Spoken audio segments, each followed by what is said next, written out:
തനിക്ക് സംശയമുണ്ടോ? ഉണ്ട്, ഉറപ്പാ.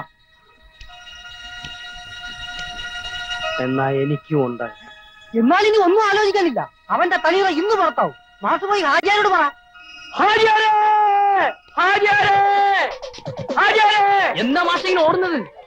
ഹാജിയാരെവിടെ? ഓഫീസിലുണ്ട്. എന്താ കാര്യം? ചതിച്ചു ഹാജിയാരെ, ചതിച്ചു. എന്താ? ആ കുഞ്ഞാലിക്കുട്ടി ഇസ്ലാം വേഷം കെട്ടി വന്നിരിക്കുക. അവ ഇസ്ലാമേ അല്ല, ഹിന്ദുവാ.